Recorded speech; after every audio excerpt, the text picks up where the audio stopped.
Hello there, I'm Scotty. You're not.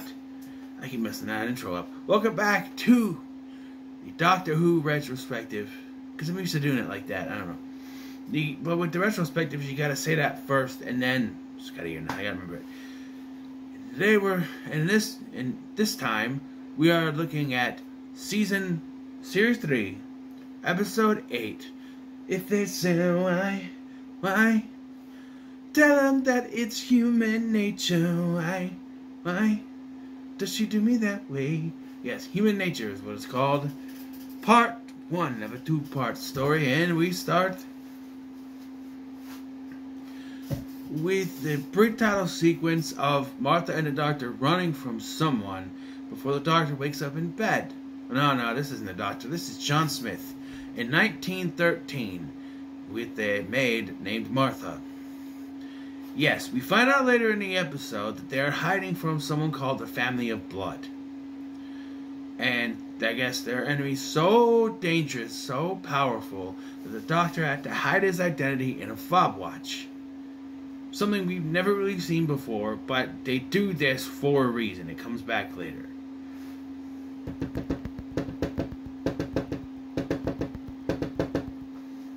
But, yeah, if you hear that noise, I'm going to have the Xbox One on today. Playing with 2K16. Hard and Heat versus the Enforcers. We'll see how that goes. Anyway. Excuse me.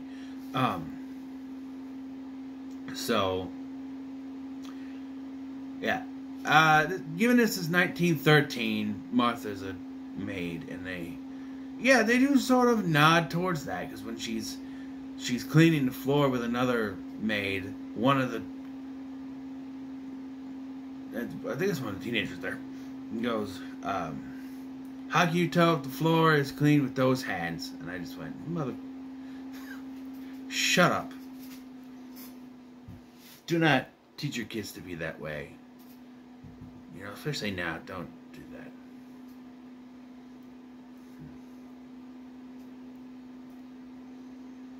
Anyway, so, yeah, he's sort of hiding out here in this London in 1913, a year before the events of World War I, and there is a kid there that just so happens to have psychic abilities. Because we need, so it's like, okay, it's one of those episodes, this is one of the good ones, but it feels like one of those episodes where we write, the Doctor has this very good plan to hide, and they go, yeah, that's good, too good, so we need something to mess it up. So because then they make this kid psychic, because he's psychic, he can hear voices from the fob watch, so he investigates it and eventually opens it, which lures the Family of Blood there. They start taking over. They take over one of the snobby kids that made that comment to Martha, teenagers. A little girl with a balloon who still carries the balloon when she's possessed by the alien. An older gentleman and the other maid lady. They're the Family of Blood. Their names are father of mine, mother of mine, sister of mine, or daughter of mine. Father of, or husband of mine, father of mine, mother of mine, wife of mine, daughter of mine, sister of mine, and son of mine, brother of mine. Depending on who's talking. And yeah, and they have their henchmen are scarecrows. And there's this one scene where the scarecrows go after the little girl. There's a little girl, or no, there's one scarecrow. There's a scarecrow going after someone in the fields, and there are way too many scarecrows. Like, how big is the field? How many scarecrows do they need? There's like upwards of 10 scarecrows, and I'm like, how big is the field? You need 10 scarecrows. I don't know. That is loud. I apologize for that. That is loud. My Xbox Series S is not, but this is it. It is. But yeah, and so Martha keeps going back to the TARDIS, which is also not a good idea because they sent. Well, I think it sent his Time Lord energy, but what about like then he sense the TARDIS energy or anything? She goes in there, she keeps reading back messages that the Doctor wrote for her. or recorded for her, excuse me, what to do. And she's just like, one of the rules is, you, don't let me abandon you. And then later, he meets this woman, Joan Redfern, she's a school nurse. And they fall in love. And so she's like, what am I supposed to do if you fell in love? Yeah. Now, like I said, this is one of the good ones. I feel like part 2 is a little bit better, just because David Tennant's performance in that episode, one particular scene, just steals it all. Here, he's able to deliver a good performance, but he has to kind of tone down his performance because he's portraying John Smith and not the Doctor. He's John Smith, not the Doctor, so he's kind of toned down, he acts normal. They make a big deal about Martha having to knock on the door when she comes in. But, yeah. The family of blood, when they're first introduced, they like disembodied voices that sound female. I think they're all kind of pushed together, but the main sound is female, I guess.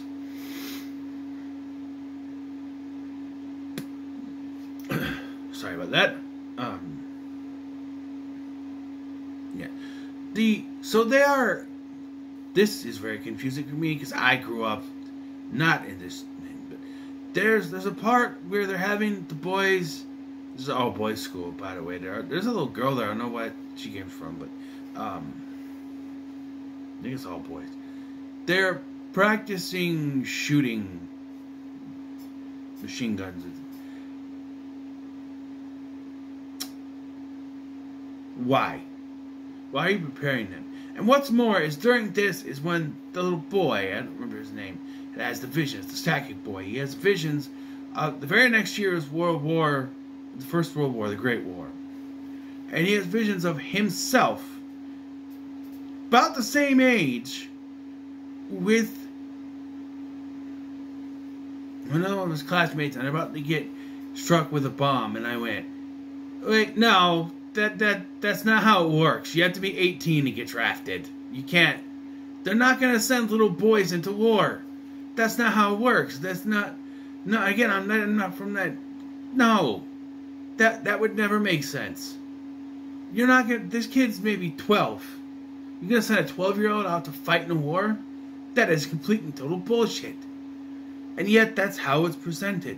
At least, in what movie is that?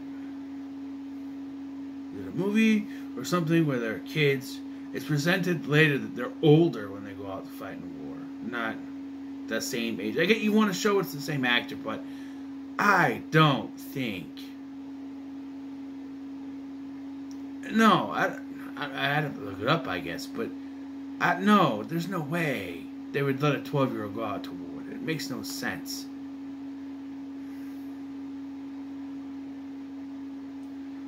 I don't know. Maybe I'm wrong. Let me know. I don't know.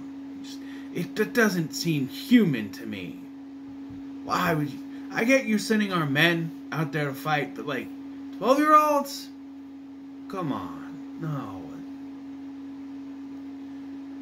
Anyway, because he opened the fob watch, the family is able to locate them, and then he makes the mistake of okay. Here's where it's going to be a problem when we talk about something else later, but even though he got rid of all the memories and everything in the fob watch, he still has dreams of the adventures, which, again, is writing so that there's another way. Because, like, the way this should work is that memories are gone, he's human, that's it. They even go as far as saying that the fob watch is there, but it's not an immediate thing for him because there's a chameleon circuit on it or something. There's what's it called? I don't remember what it's called, but there's something on it that's stopping him from noticing it. Even at the point where Martha starts calling out about the fob watch that's gone, and he's like, I know what you're talking about, and she smacks him, and then he kicks her out, and then Joan's like, you did have a fob watch there, and he's like, because he, doesn't stick out for him. oh, what is it called? I should know what it's called, but it's what makes the TARDIS sit out there all the time and no one notices it. It's one of those things, but not the chameleon circuit, something else. But like, I don't know. Again, though, like the memory thing, right? Like he shouldn't be getting any of this memory thing, but he talks about this in the open, and someone hears him, so they immediately point out that it's him because she doesn't remember. And we get to the end of this episode where they show up at this dance that's supposed to happen, and Martha's trying to talk to Joan, and she's just like, you know.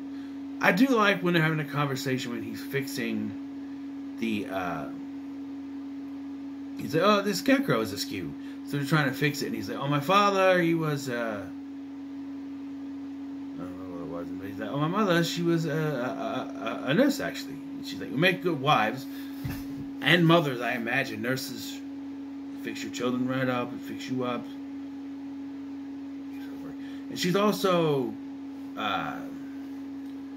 mourning her former husband who died, I guess. I think he died, I think. Yeah, so we get to the end of the episode where it's basically a standoff. One of them has Martha with a blaster to the head. The other one has Joan with a blaster to the head, and basically they give him a ultimatum. So which one is it? The nurse, or your friend, or the woman you love? And yeah, I do have a little bit of issues because, like I said, and it's nitpick, sure, but his plan should be foolproof, right? Where his memory goes into the fob watch, he can't see it because there's a perception filter. Yeah, smack on the ass. Perception filter on it that stops him from seeing it. Right? Right. So they have to write these other things in so it leads him back to becoming the Doctor, because if they didn't, he'd be human for the rest of his life. Also have a little bit of another nitpick. He says that he has, in his dreams, he has 2 hearts. And when Joan checks on him, he has 1 heart. That's not how the fob watch works. Or does it completely change his physiology? Really? He's still there, mind, body, and his body is still there, untouched. Yet it gets rid of one of his hearts. Or is it there? It's just not beating, and it has to be dormant. I don't know. It's human. I don't know. That's just the physiology of them having 2 hearts has always been confusing when they do that. And according to the 8th Doctor in a Doctor Who movie, he's half human, but that's never brought up again, so just ignore that. He's not half human. That's just, whoever wrote that movie was, I don't know, trying to do something. I don't know. Because it was supposed to be a pilot for an American version of the show or a TV series that they didn't go anywhere. So, anyway, yeah, so we ended on that cliffhanger, like I said. So, yeah, they have to. This plan should be foolproof, but we have to write in a few things like the psychic boy who finds the fob watch, and his memories are still somehow leaking out in his dreams, so that he can blab and they can find him even easier. It's just a little nitpicky, but you know, it's fine. But yeah, so what are your thoughts on this episode? Let me know in the comments. Don't be sure to like, share, and subscribe. Thanks for watching. I'm Scotty, and I'll see you in the next one.